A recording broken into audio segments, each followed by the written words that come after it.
My name is Naomi Pierce, and this is how my husband broke me, then watched as I rose from the ashes. When Aaron and I got married 7 years ago, I believed in forever. He was charming, ambitious, and his eyes lit up whenever he looked at me. We built a life together. Built a company, Polstone Jewels, a luxury brand that quickly became a household name. But somewhere along the line, his eyes stopped sparkling for me. And they started glowing for someone else. Her name is Tessa Quinn. She's younger than me, by at least 5 years, all legs and lip gloss. His secretary. It began at the company's quarterly party. Aaron stood on the karaoke stage, shirt unbuttoned, a glass of whiskey in hand, and Tessa clinging to his side like ivy on a crumbling wall. He sang badly, and everyone laughed, but not because it was funny. Because it was scandalous. Because I was sitting there, smiling through the betrayal. People whispered. Pointed. Laughed. And when I heard one of the interns say, "Do you think they'll kiss?" I knew the truth. It wasn't a flirtation. It was an affair. Later, Aaron didn't even remember how far he'd gone.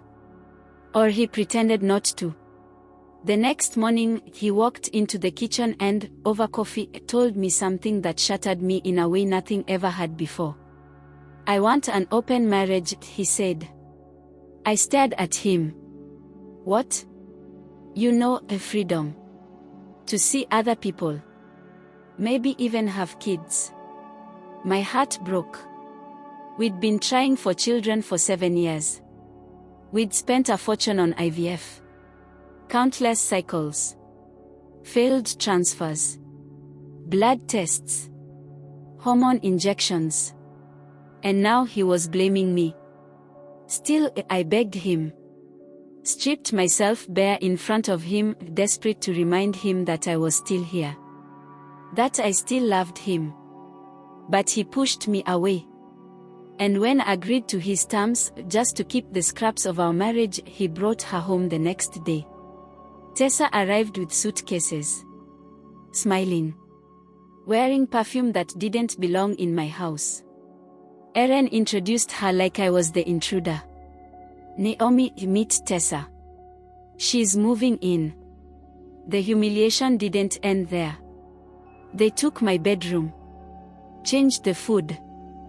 Gave orders to the staff I had hired. I was a ghost in my own home. So I ran. Took his car. Drove for hours until I ended up at a dimly lit bar on the edge of the city. That's where I met Logan Hart. He thought I was someone else, Maggie, I think. Hugged me to get rid of a woman who was chasing him. I played along. I didn't care. For the first time, if someone needed me for something, even if it was just a lie. He bought me a drink. I told him everything. The open marriage. The betrayal. The fact that my husband no longer saw me. And that his mistress now ran my home. Then Logan said something that changed everything. "You should get a boyfriend." I laughed. He was joking. But he wasn't. He said men like Aaron couldn't stand the idea of being replaced. So I played along. "Fine," I said. "Be my boyfriend." We made a deal. No strings. Just an act. Enough to shake Aaron's control. The next morning, I told Aaron the truth over breakfast. "I have a boyfriend," I said, smiling. His face went cold. Tessa stopped chewing. He slammed the table. Called me manipulative. Tried to forbid it. But I stood firm. "You have someone. So do I." That should have been the climax. But fate wasn't done with me yet. When Aaron invited me to lunch with a new business partner, I arrived and froze. Sitting across from him was Logan. My fake boyfriend. Now his real investor. They were laughing. Shaking hands. And when Aaron introduced us, Logan didn't blink. He played the part to perfection. The man I met in a bar had now become the weapon I never knew I needed. The weeks that followed were glorious. I moved out of the guest room, took back the master, demanded the Aspen house in my name, took my rightful seat at the head of Paulston's marketing team. And when I filed for divorce, Aaron's voice shook. "I gave you everything," he said. "No," I thought. "You gave me pain. And I turned it into power." Tessa packed her bags and left after a fight. Aaron tried to win me back with late-night visits, cheap kisses, old memories. But it was too late. Logan never pressured me. Never demanded. He stood beside me quietly, letting me take my power back. And when he finally said, "You know I'd stay even without the act," I believed him. Now, a year later, I'm the CEO of Paulston Jewels. I speak at women's conferences. I fund shelters for survivors of emotional abuse. And sometimes, I still wear the red dress from that first gala night, the one I wore on Logan's arm when the world saw me for the first time, not as Aaron's wife, but as Naomi Pierce. Not broken. Not bitter. But reborn. Part 2 of the open marriage. It's been 9 months since the divorce was finalized. I thought freedom would taste like champagne and rooftop sunsets. It tasted more like silence. Cold. Wide. Empty. And full of possibility. Paulston Jewels was finally mine. Not Aaron's. Not ours. Mine. And Logan. He was still there. Quiet. Reliable. Fiercely loyal. He never asked for more than I could give. But something between us had shifted. Something slow and warm and terrifying. We spent more time together, dinners after meetings, late-night calls that had nothing to do with work. Sometimes, he'd stop by with Thai food and just sit with me while I cried over old wounds I hadn't even known were still bleeding. I never asked him if he loved me. I was too afraid of the answer. Then came the bombshell. Aaron was engaged. To Tessa. I found out through a People article that popped up while I was in a meeting. The headline. CEO Aaron Maddox and former secretary turned fiancée Tessa Quinn expecting first child. They were pregnant. With the child I had begged the universe for. I locked myself in my office for 3 hours. Didn't cry. Didn't scream. Just sat there, numb. Later that night, I told Logan. He didn't say anything. Just walked over, took my phone, and tossed it into the drawer. "You're allowed to be sad," he said. "But you're not allowed to go back to being that woman who blamed herself for someone else's cowardice." And just like that, I snapped out of it. 3 weeks later, I received an anonymous tip. Aaron was using Paulston designs, my designs, in his new startup. Trademarked them under Tessa's name. He was stealing my legacy. It wasn't enough that he'd moved on. He wanted to erase me. So I did what Naomi Pierce does best. I fought. We filed a lawsuit. Quietly. Strategically. And then we leaked it, just enough to spark a storm. Tessa panicked. Aaron tried to settle. I refused. It went public. Ugly. Viral. Suddenly, I wasn't the woman who lost her husband. I was the woman taking him down. But something else happened during all of this. Something unexpected. I missed my period. 2 weeks later, the doctor said the impossible. I was pregnant. Logan held me as I trembled in the doctor's office. I couldn't stop whispering, "This can't be real." He kissed the top of my head and said, "Why not? You fought for everything else. Maybe it's time something fought for you. I didn't tell Aaron. Not yet. This baby, this miracle, was mine. And I wasn't sharing it with a man who treated me like a placeholder. But the universe has a wicked sense of humor. 2 days later, Aaron showed up at my house. I made a mistake, he said, standing in the rain like a movie cliché. Tessa's gone. She moved back to her mother's. Said I was too obsessed with you. I stared at him. At the man who once reduced me to dust. And I smiled. Good, I said. Now you know what it feels like to lose something you thought belonged to you. Then I closed the door. The baby was born in spring. A boy. His name is Eli Logan Pierce. Yes, I gave him Logan's name. Because names matter. Legacy matters. Logan cried when I told him. I don't deserve this, he whispered. But he did. More than anyone ever had. Aaron sent flowers to the hospital. I didn't reply. Now, Eli is 6 months old. Pulston is expanding into Europe. And Logan and I. We are not pretending anymore. I never thought I'd find love again. Real love. Gentle, steady, healing love. But I did. Not because I needed it. Because I earned it. I am Naomi Pierce. CEO. Mother. Survivor.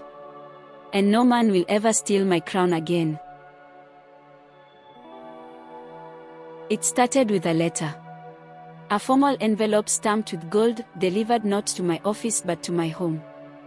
No return address. Just my name written in the old, sharp cursive of people who think they own the world. Inside. A demand. Aaron was suing for paternity rights. Claiming Eli was his biological son. Demanding a DNA test. I dropped the letter. My hands shook. My stomach churned. I could hardly breathe. Logan was upstairs with Eli, singing off-key to lull him to sleep. I didn't tell him right away. I couldn't. Because deep down, a part of me was afraid. What if Aaron was right? We'd had that one night. The night he came into my room after Emily left. When I'd been weak, vulnerable. When I thought maybe, just maybe, we could fix what was broken. I had pushed that night out of my memory. But the calendar doesn't lie. Eli could be his. I met with my lawyer the next morning. We can fight the request, she said. But you'll lose credibility. And if he pushes hard enough, the court will order the test anyway. So I agreed. Quietly. Privately. A test was taken. Results sealed. Only I was given the envelope first. I held it for days. Never opened it. Just stared at it like it might catch fire. Logan never asked. Never pressured. He knew I was unraveling, but he gave me space. Until one night, I broke. I need to know, I told him, placing the envelope between us on the bed. He nodded calmly and reached for my hand. We find out together, he said. The results came back. And everything changed. Eli was Aaron's. 99.9% match. My vision blurred. I didn't cry. I didn't scream. I just stopped breathing. I should go, Logan whispered. This isn't my fight. I grabbed his hand so fast it startled him. Don't you dare leave me. He looked at me for a long time. Then he said, I won't. But you need to know something. What? This changes nothing. I raised that boy with you. I held him while you slept. I whispered his name before he could speak. That DNA test doesn't erase the love in my bones. And with those words, I broke down in his arms. Aaron filed for joint custody the following week. He wasn't doing it because he wanted Eli. He was doing it to punish me. To have leverage. To ruin the life I had rebuilt. He wanted shared holidays. School influence.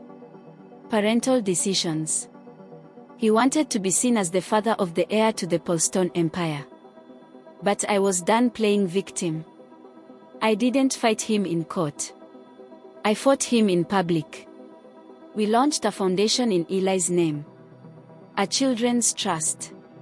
Scholarships. Pediatric grants. Logan and I donated millions. We hosted charity galas. Eli's face was everywhere. And when the media asked about his father, I said this. He was born of complicated circumstances. But he's being raised by love. And that's what matters. Public opinion shifted. Aaron looked petty. And then, like a gift from the heavens, Tessa came forward. She sold her story to the tabloids. Aaron Maddox abandoned me and our baby. Yes. The baby she carried months ago. She had miscarried. And Aaron hadn't even been there. The public turned.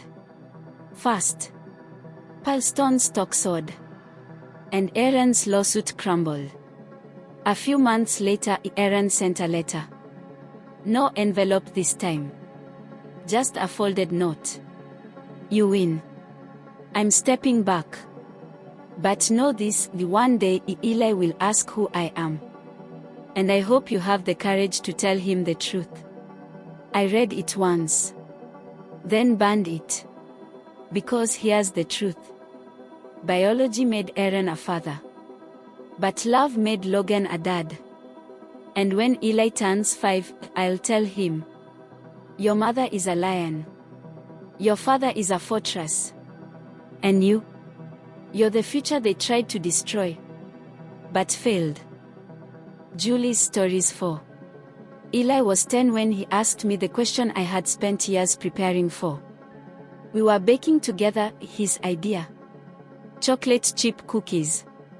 He was covered in flour, and his laughter bounced off the walls like sunlight. Then, mid-sentence, he turned to me and asked, Mom, who's my real dad? The whisk slipped from my hand. He didn't ask with sadness. Or anger. Just curiosity. But it hit me like a storm. Because I had always known this day would come. I just didn't think I'd feel like I was losing him when it did. That night, after he was asleep, I sat beside Logan on our porch. We didn't speak for a while. Then he said quietly, You should tell him.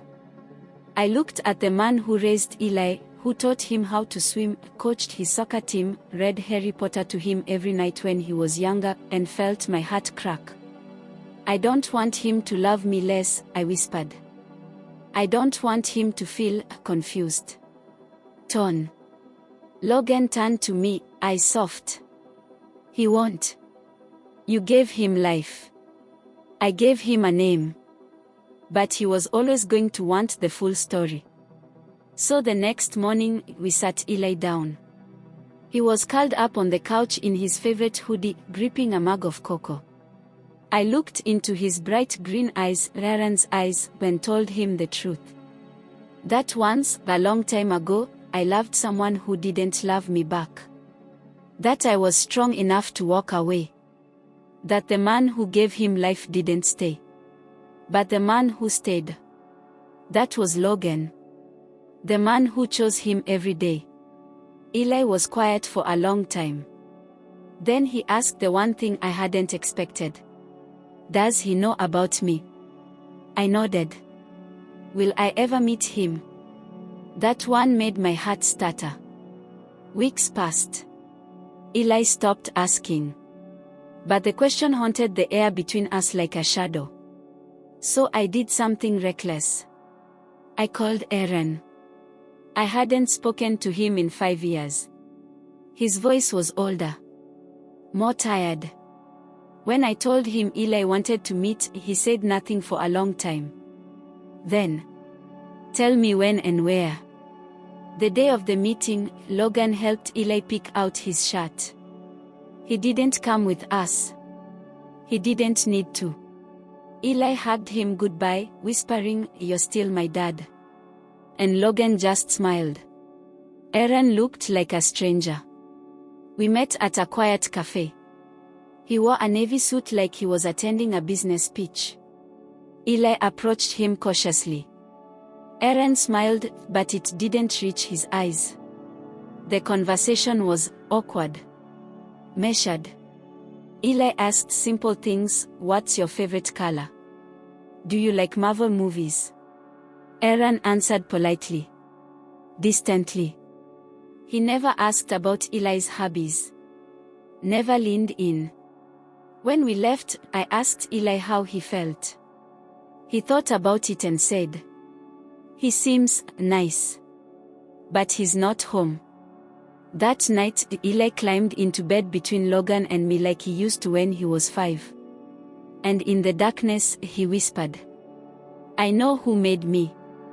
But I also know who raised me." Years later, at Eli's high school graduation, Logan stood beside me in a charcoal suit, camera in hand. Aaron had been invited. He never showed. And it didn't matter. Because when Eli crossed that stage, the loudest cheers came from the man who had stayed. The man who never once needed a DNA test to know where he belonged.